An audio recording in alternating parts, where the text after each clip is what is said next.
সবাইকে আমন্ত্রণ জানাচ্ছি বিডি লাইভ 24 নিউজের প্রথমে শিরোনাম। মন্দিরে উর্ফি মাথায় ওড়না জড়িয়ে হাঁটু গেড়ে উঠলেন সিঁড়ি বেয়ে, কি অভিজ্ঞতা হলো। চালক ঘুমিয়ে পড়াতে দুর্ঘটনা, এখন কেমন আছেন ইন্ডিয়ান আইডল খ্যাত পবনদীপ। আফতাবনগরে চাকায় ওড়না পেঁচে তরুণের মর্মান্তিক মৃত্যু। এতক্ষণ শুনছিলেন শিরোনাম, এখন বিস্তারিত। নেটপাড়ায় আলোচনার কেন্দ্রে থাকতে ভালোবাসেন উর্ফি জাভেদ। ব্যতিক্রমী ও খোলামেলা পোশাকের জন্য বারবার চর্চায় উঠে আসেন তিনি, কিন্তু এবার অন্য কারণে ফের চর্চায় উর্ফি। আধ্যাত্মিকতা নিয়ে আগেও কথা বলেছেন তিনি। এবার উর্ফি পৌঁছে গেলেন মুম্বাইয়ের বাবুনাথ মন্দিরে। এই মন্দিরে সিঁড়িতে উঠতে হয় হাঁটু গেড়ে। উর্ফি সেই একই কাঁধে মন্দিরের সিঁড়ি বেয়ে ওঠেন। পরনে ডেনিম প্যান্ট ও টি শার্ট, মাথায় একটি কালো ওড়না জড়িয়ে নেন উর্ফি। এই বেশি তাকে মন্দিরে প্রবেশ করতে দেখা যায়। মন্দিরে যাওয়ার ভিডিও সমাজ মাধ্যমে ভাগ করে তিনি লেখেন, বাবুনাথ মন্দিরে হাঁটু গেড়ে উঠলাম, তবে অসুবিধা হচ্ছিল ওনার জন্য। এই প্রথম নয়, এর আগে কষ্ট করে মন্দির দর্শনের অভিজ্ঞতা রয়েছে তার। 2025 সালের জানুয়ারি মাসে উর্ফি জানিয়েছিলেন রাজস্থানের কম্বেশ্বর মহাদেব মন্দিরে পৌঁছাতে গিয়ে তাকে 400 সিঁড়ি ভেঙে উঠতে হয়েছিল। সেই মন্দিরের প্রার্থনারত অবস্থায় ছবি তুলে ভাগ করে নিয়েছিলেন উর্ফি।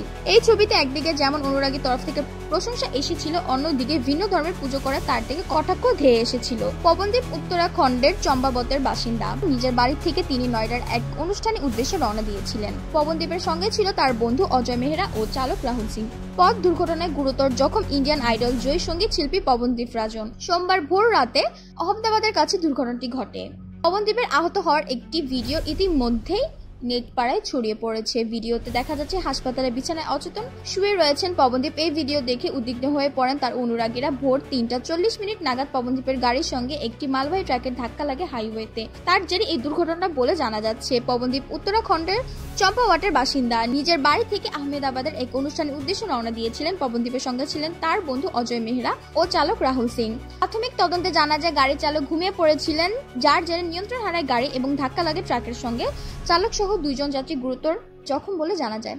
পবনদীপ তার 2 পায়ে ও মাথায় গুরুতর আঘাত পেয়েছেন, তার অবস্থা আশঙ্কাজনক। দুর্ঘটনার পর তার এক সরকারি হাসপাতালে নিয়ে যাওয়া হয়, সেখান থেকে এক নয়ডার বেসরকারি হাসপাতালে তাদের স্থানান্তর করা হয়। রাজধানীর রামপুরা এলাকায় আফতাবনগরে অটোরিকশার চাকার সঙ্গে গলায় ওড়না পেঁচিয়ে আজ রাত সাদিয়া নামের এক তরুণীর মর্মান্তিক মৃত্যু ঘটেছে। সোমবার 5 মে দুপুর 11:30টার দিকে এই দুর্ঘটনা ঘটে। সাদিয়ার বাড়ি কিশোরগঞ্জ জেলা সদর থানার নিউ টাউন এলাকায়। একই এলাকায় মোহাম্মদ আব্দুল কাইমের মেয়ে সাদিয়া। রাজধানী সবুজবাগে বাসাবো বউবাজার এলাকায় স্বামী তৌকির আহমেদের সঙ্গে থাকতেন সাদিয়া। নিহত সাদিয়ার ভাই তানজিম নওশেদ বলেন, আমিও আমার বোন আফতাবনগরের পাসপোর্ট অফিসের কাজ শেষে অটোরিকশায় করে ফিরছিলাম। আফতাবনগরের গেটে পৌঁছানোর আগে আমার বোনের ওড়না অটোরিকশায় পেঁচিয়ে ফাঁস লেগে যায় এবং অচেতন হয়ে পড়ে। পরে তাকে উদ্ধার করে ঢাকা মেডিকেল নিয়ে গেলে চিকিৎসক জানে আমার বোন আর বেঁচে নেই। ঢামেক হাসপাতালের পুলিশ ক্যাম্পের ইনচার্জ পরিদর্শক মোহাম্মদ ফারুক জানান, মরদেহ হাসপাতালে জরুরি বিভাগের মর্গে রাখা হয়েছে। দেশ বিদেশের তথ্যবহুল সংবাদ সবার আগে পেতে বিডি লাইভ 24 নিউজ ইউটিউব চ্যানেলটি সাবস্ক্রাইব করুন ও ফেসবুক পেজটি ফলো করুন।